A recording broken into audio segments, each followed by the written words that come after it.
don't forget to click that subscribe and bell icon to receive a notification each time I upload a new video. Hi everyone, it's Mike here and welcome back to my YouTube channel.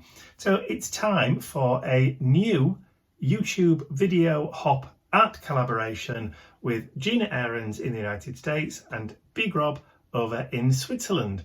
So this month, for November, which is why we're releasing it at the end of October, Bea has created the mood board for the month.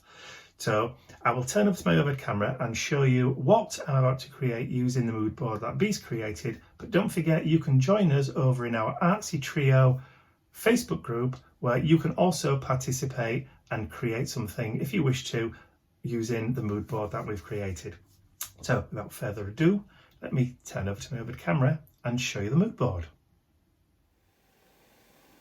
So this is the mood board for November, created by Bea.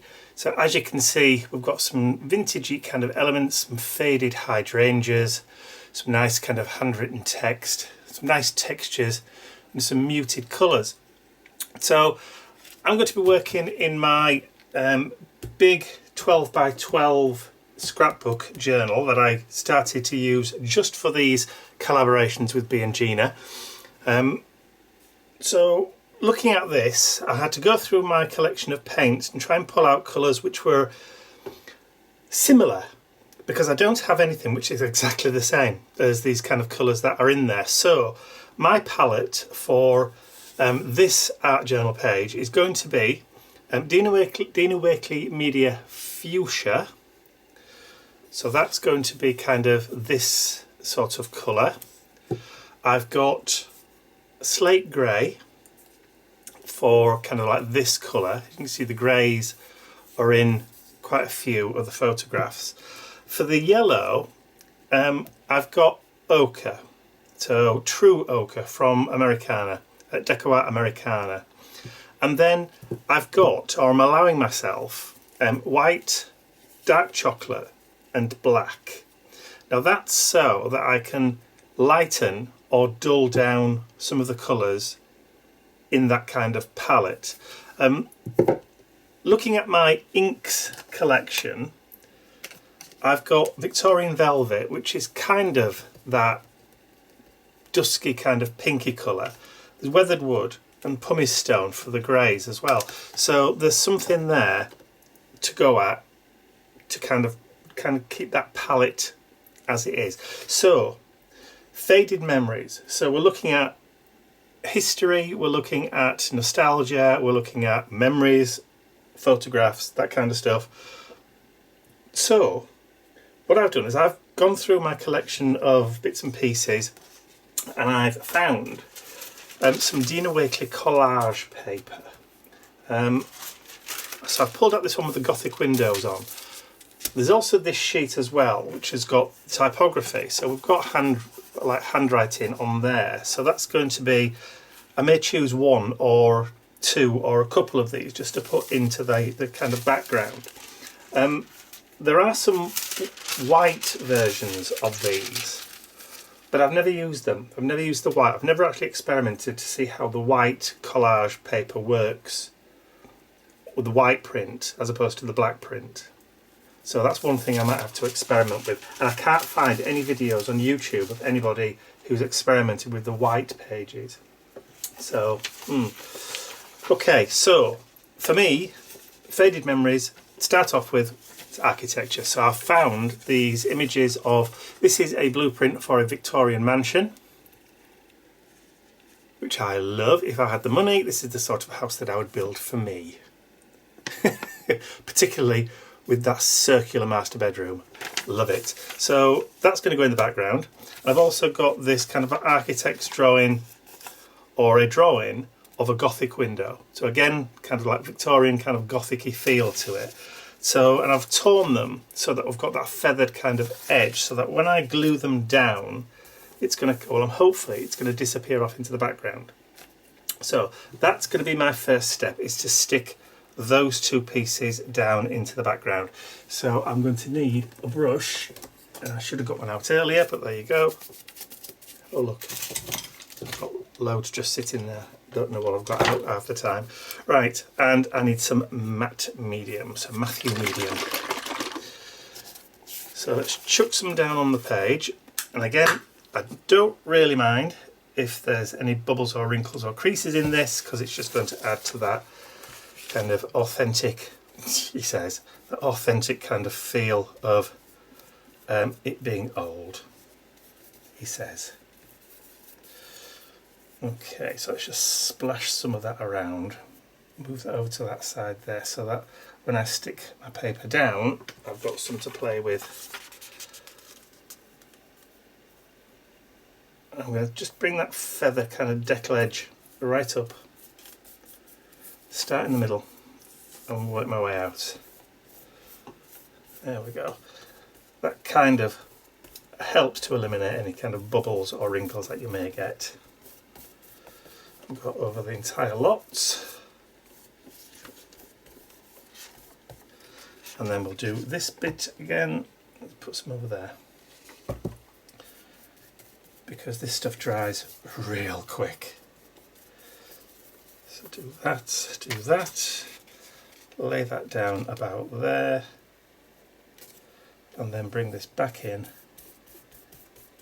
and start from the middle and work my way out. And it looks like I've got a big bubble there. Like I said, not that bothered, but if I can eliminate them, I will do. There we go. As much as possible.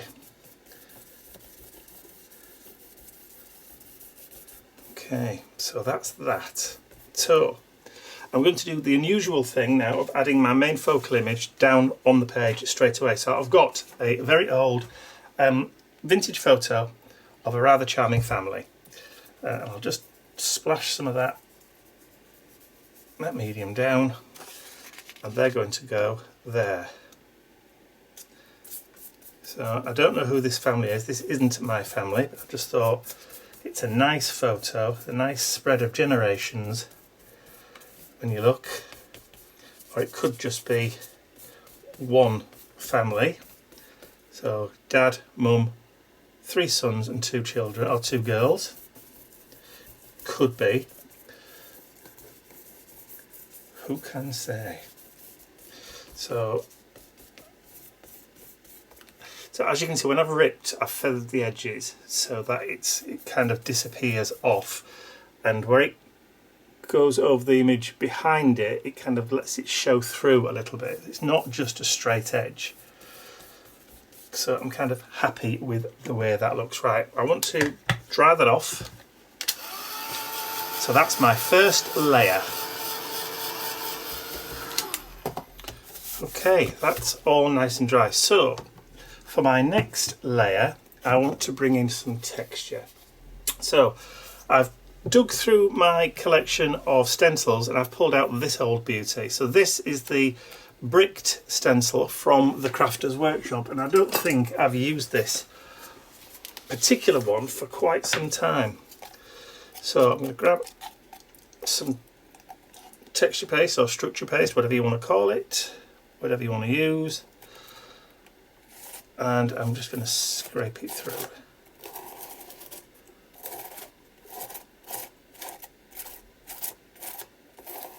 And I'm not going right to the edge because I want that kind of fade effect. Let's just go back because it lifted.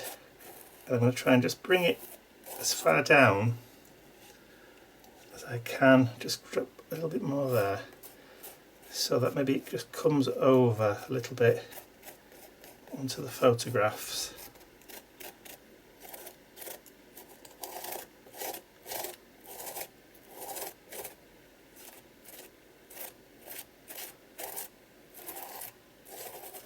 I'll do, and then lift that up, so we've got that nice little bit of texture there.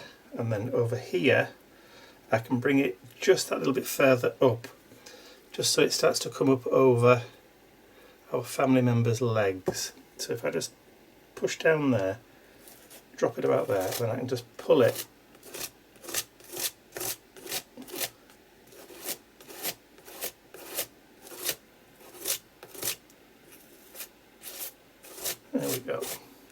And then if I want to just add a little bit more, just over this side, I can drop that down. And just give it a swipe. Okay, I think that's going to do us. Yes, like that. There's a little bit that's just on his bottom of his like blazer, so just with a wet wipe, because we've used matte medium over the top, it will allow us just to quickly and very, very gently just rub it and wipe it away. There we go. Oh dear, just looked out the window. It started to absolutely throw it down, and Ian and Mr. Bentley have just gone out on the WALK.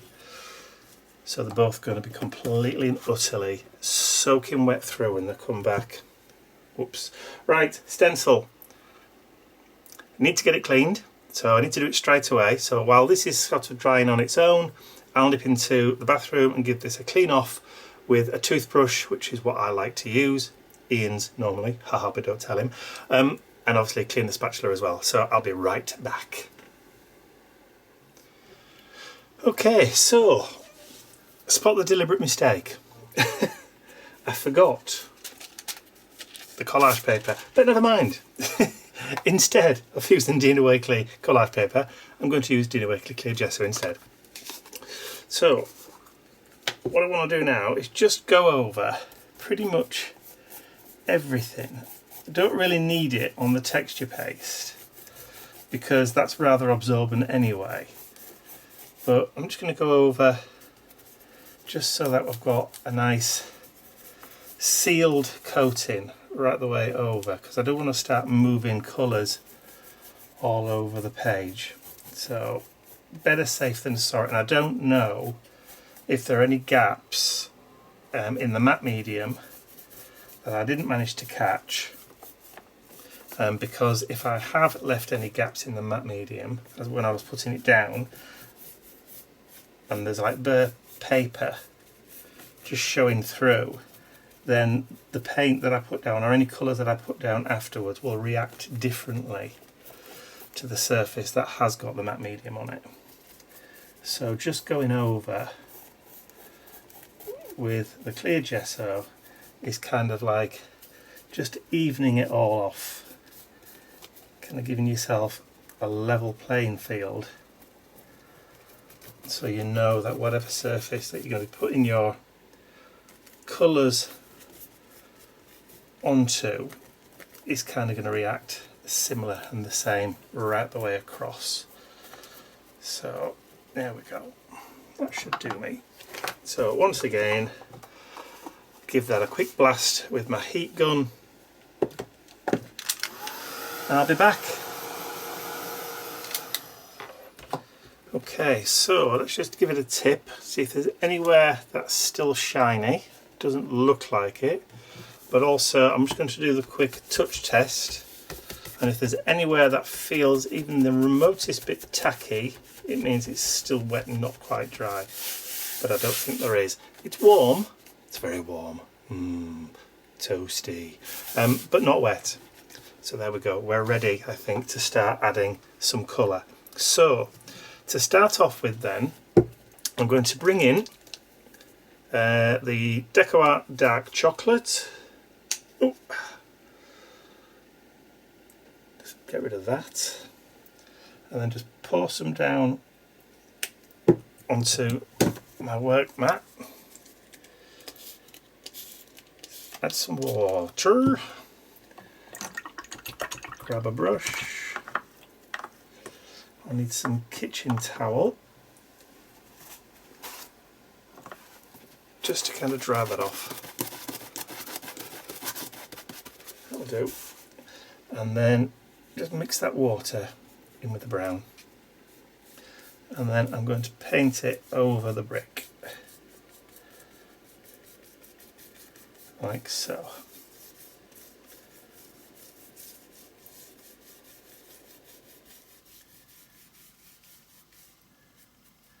Now, as you can see, it's kind of blending nicely with that photograph. I'm just going to turn that over and do the same thing up here.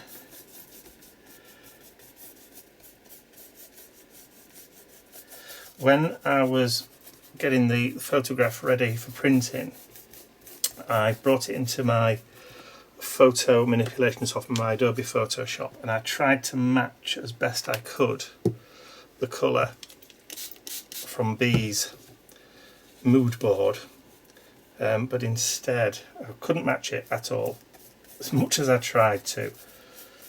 So I changed the black and white colour, and I just could not match that kind of like dusky pink colour at all. So hey ho, tis just the way it goes. Right, so now that we've done that, just blended that in a little bit, I'm going to add a bit more.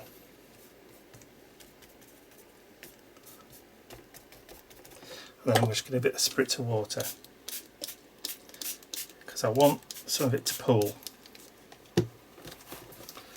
And I'm just going to let it run between the gaps, so that we've got that nice kind of brick effect. And then we'll just blend that, whatever's left on the table.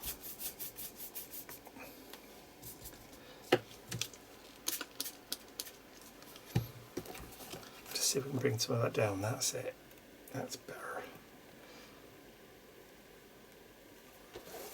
Okay, so I now need to leave that to dry, or I can just encourage it to dry a little. Okay, so we have our bricks. So I was talking to somebody recently about art journaling, and I was saying that 95% of the time it takes to create an art journal page is usually in the drying. And sometimes people go, or the reason that they produce pages which they're not happy with is because they've probably rushed and they've not allowed the paints time to dry before adding more colour. And you have more control if you allow them to dry between coats than you do if you keep on applying different colours. So I've used acrylic paints, which obviously are permanent when dry. If you're using water-based or like watercolours or water-reactive colours, then the chances are the more you put on, the more muddy it's going to get anyway. So just something to bear in mind. You know, patience is the key, I think. Okay, so let's just grab a little bit then of this Dina Wakley fuchsia, and again I'm going to add a little bit of water, and I'm going to use the same brush, and I'm going to add just some little accents of that pink, top and bottom.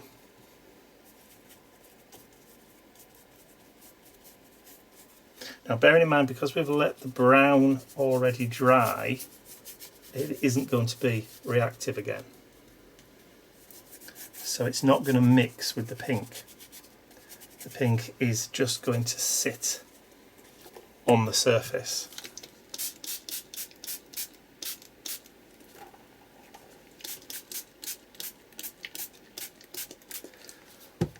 There we go. I'll just shuffle it backwards and forwards, and even allow it to run and dribble down a bit. Just catch it at the bottom, so I don't want it in my lap. So I just have to be mindful of where it's going at the bottom. Okay, I think I'm just going to hold it there. I think I'll just let it do what it wants to do. So we've got the brown, we've got the pinky colour, so let's just get it dried. So the pink is now dry. You can see it's kind of settled down into that kind of lovely, kind of antique-y, kind of dusky pink. And it's just sitting nicely and just blending quite nicely up there with the photograph. Well, I think so, anyway. So, right, the next thing to do then is I want to bring in some of that yellow colour, the yellow ochre, but it's a little bit too yellow for me. So I'm going to just add the teeniest, tiniest drop of that dark chocolate, and I've got some white. Now I did say I've got the white and the black so that I can create some tones and shades of colour. So it's alright if you start off with a colour, but if you want to coordinate and you want different kind of shades of the same colour, just add a bit of black or add a little bit of white, and that will lighten it up. White will lighten, obviously black will darken. So let's just bring that over here.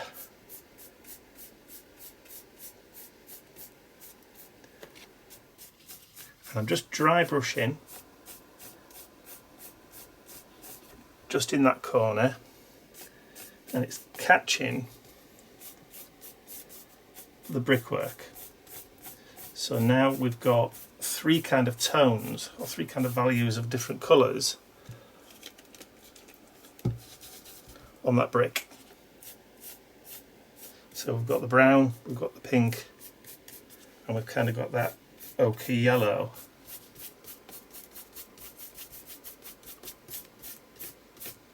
But because we've done that, we've kind of brought it all together.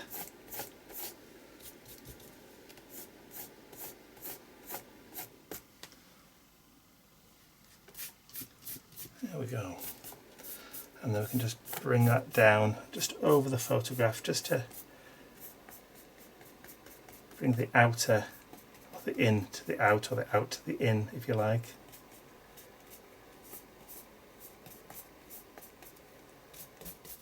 But I wouldn't get too hung up about being able to see the edges of your photograph, because we can always just adjust it later on. So I've got three colours in there now.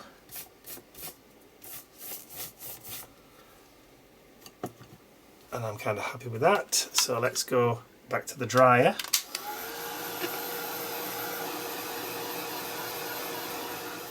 Okay, so next, bringing back some white gesso.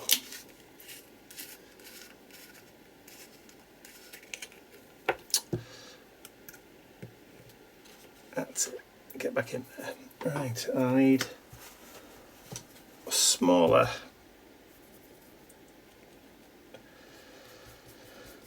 we'll say smaller, I mean bristles that are shorter. Okay, so now let's just bring that white back in.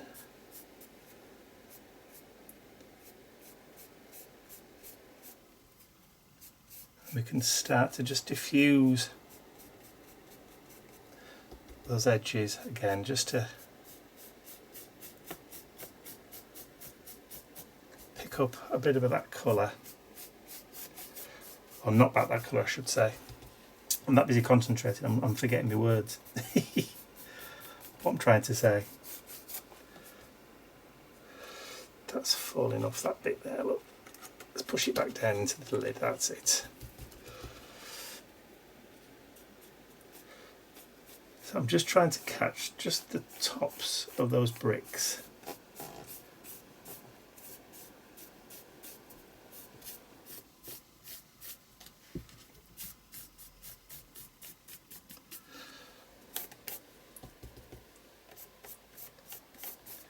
It's just helping to kind of diffuse the whole thing.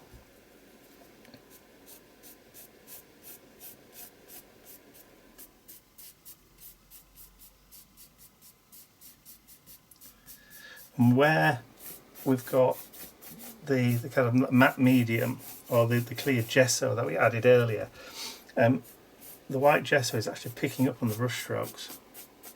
Can you? I don't know whether you can see some of that texture.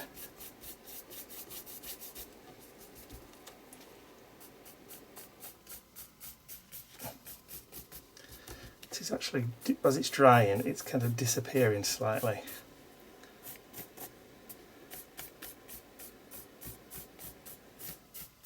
It's almost adding a kind of like haze over the top of the photograph. As I'm just gently going around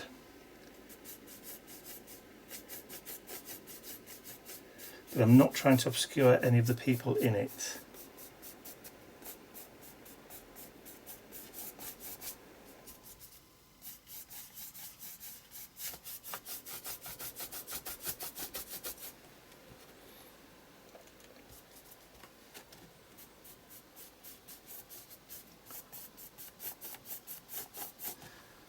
And those kind of images in the background of the church, I kind of imagine in my head that's where they got married, and this house up here is where they lived and raised the children. That's the kind of thought that's going through my head while I was doing this. Not necessarily telling a story with a narrative, but kind of telling a story kind of visually without being too explicit. Implying, I suppose the word is.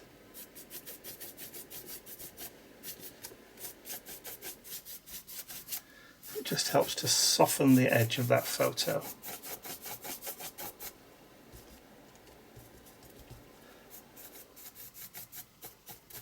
You can, if you like, go just a bit more severe. Like I said, it does die back. Because we've done up there, we'll also do that down here.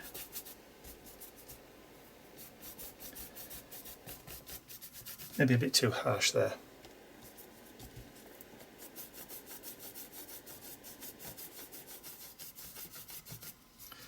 And all I'm doing is just going round, trying to just blend and diffuse. You can always add, but it's difficult to take it away. But you can take it away, providing it's not dried too much. But I don't tend to like the effect you get. It becomes too kind of pronounced when you start taking it away with a cloth. You kind of lose some of that texture.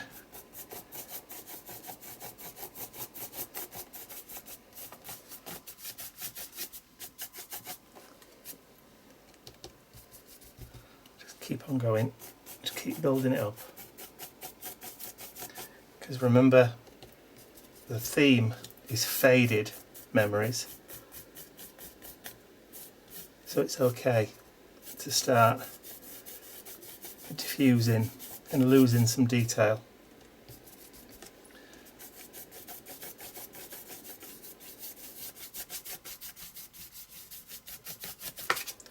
I think actually I'm going to leave it there for that anyway.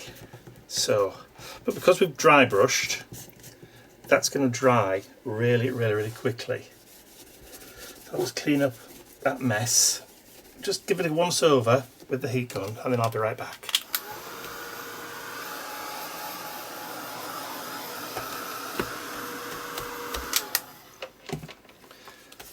Okay, so that's all nice and dry now, so you can see you've got that really nice effect on the brick.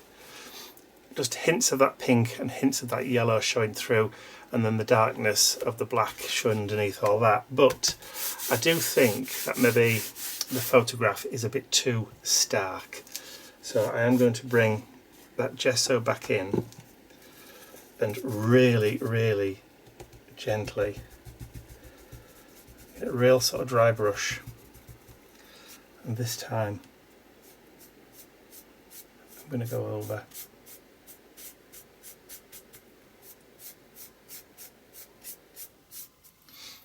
and I'm going to go sort of cross-hatched.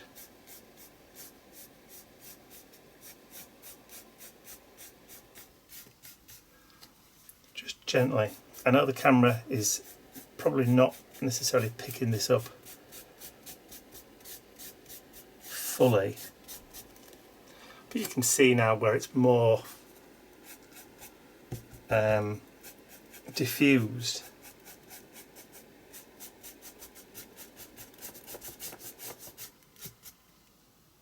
Just a tiny bit.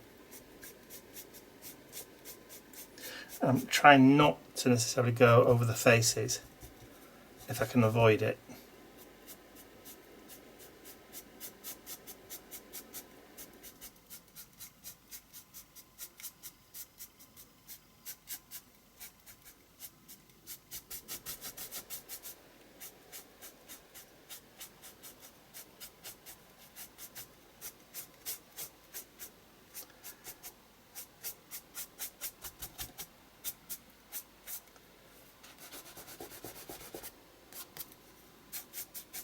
A little bit on her face then.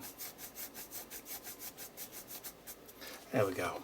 So it's now looking a bit more kind of like an antique photo. But of course we're not going to stop there, because we're going to add some darker spots now. Because we've got that darker there, we're going to need to add a few little brown splatters, but not a huge amount. So I'll grab my brush, and then we can start adding some foxing, just to kind of antique it a little bit. I'll do. And again, I'll just quickly dry everything up, and then I'll be right back.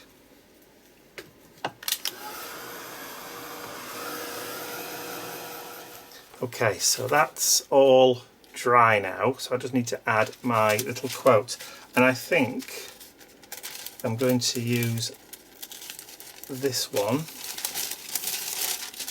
There is no path to happiness, happiness is the path. And I'm going to just gently, now then, can you, I don't know whether you can do the old water on the brush routine with this, like you can with Timmy's, so let's just try it.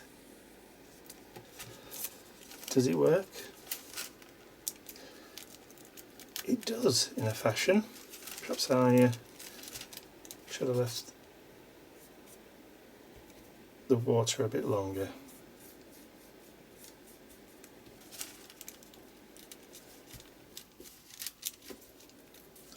Okay.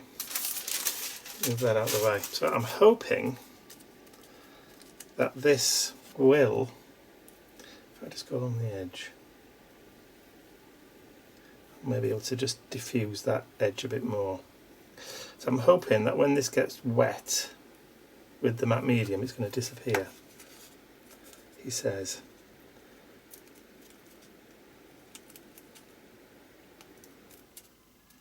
Famous last words, I suppose. Look at that look. I said I was hoping to get rid of that straight line, I've ended up created another one.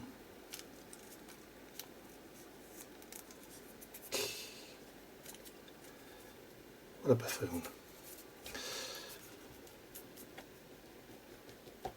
Just go around the edge there.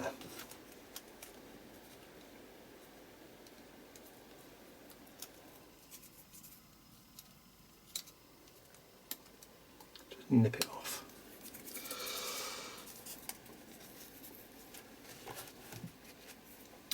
Or shall we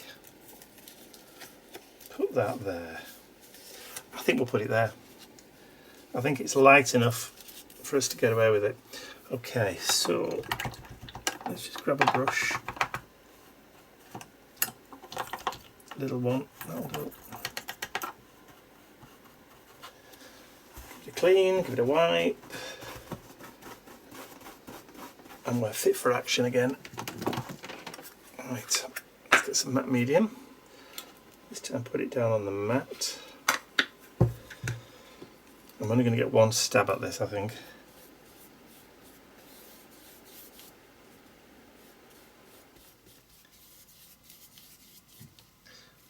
Okay.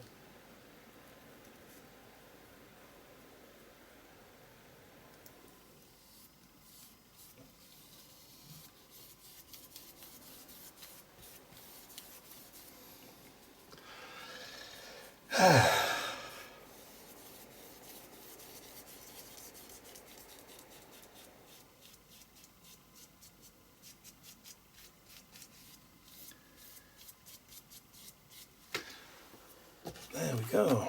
There is no path to happiness. So, is there anything else we can add?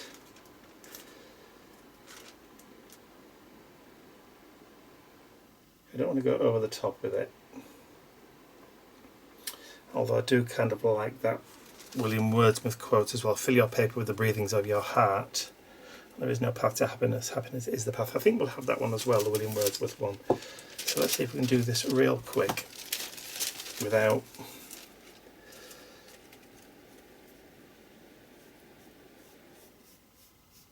trying to mess up anything else.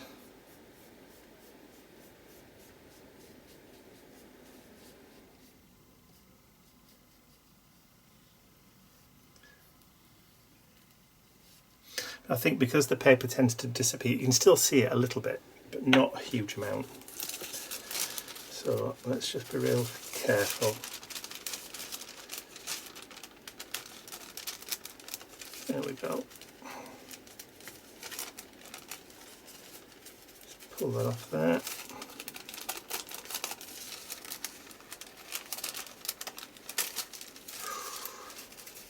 Careful. There we go. Don't like that. It's too straight and it might disappear. So let me just go in there with a pair of scissors and just kind of really randomly feather it a little bit. Maybe just wet it.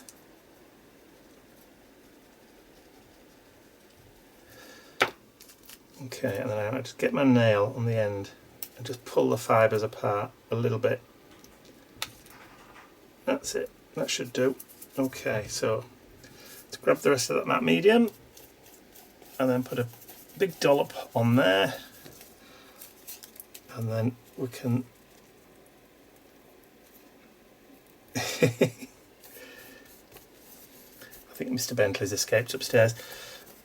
Has he jumped on Nana and Grandad's bed? No. Haha. No bed whatsoever, they're all shut. All right. What was he doing, lying in wet at the top of the stairs? Yes, we're taking him back down now. He's a monkey. They did get completely soaked when they went out for the walk, by the way. Absolutely soaking. So I had to be on hand with towels when they got back. Okay, so let's give that a bit of a dry.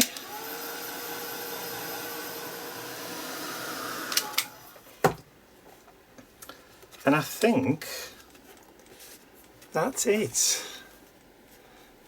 Not quite straight there, I don't think, but I don't think it really matters. Fill your paper with the breathings of your heart. You can read that really well. I like that. And there is no path to happiness. Happiness is the path. I'm liking that. I'm liking the way that's turned out. That is vintage or faded memories. Now look at the colours. Got greys in there as well, and those pinks and dark pinks. So I think that is mission accomplished. Haha, I'm doing the wrong challenge, aren't I? So let me just turn that page over, and then what I can do is I've got some glue, and then I can stick that to the back. Clogged up. I can stick that to the back of my page so I know exactly what the challenge was.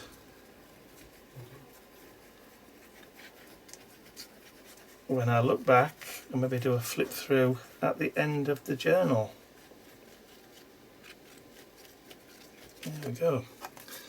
So, which way around did we go? We went that way.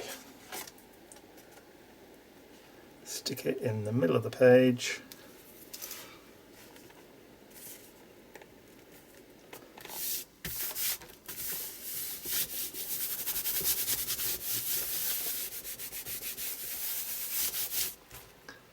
There we go.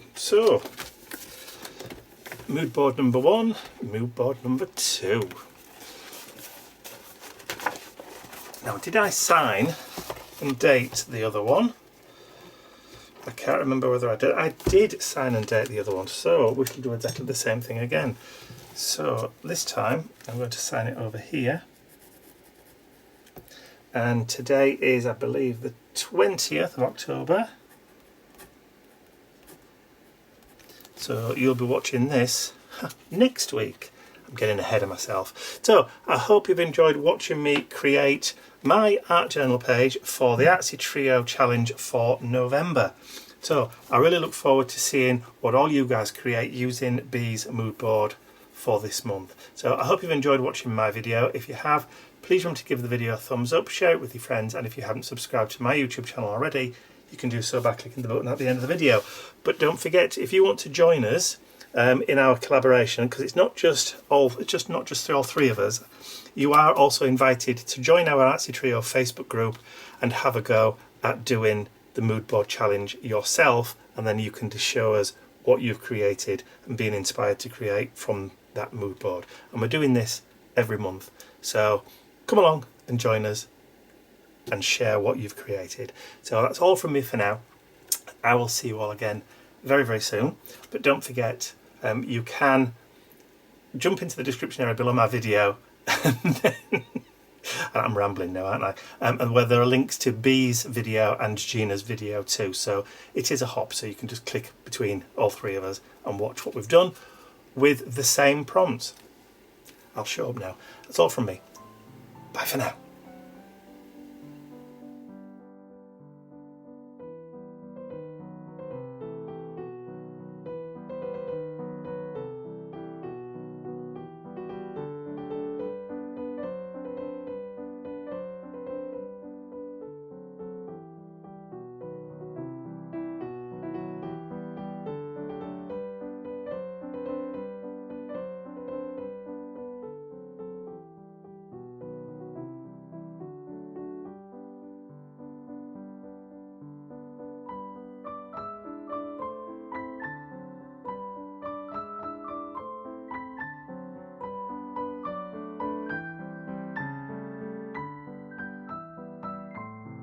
I'd like to say a huge thank you to all of my angels, because without you, these videos would not be possible. Thank you.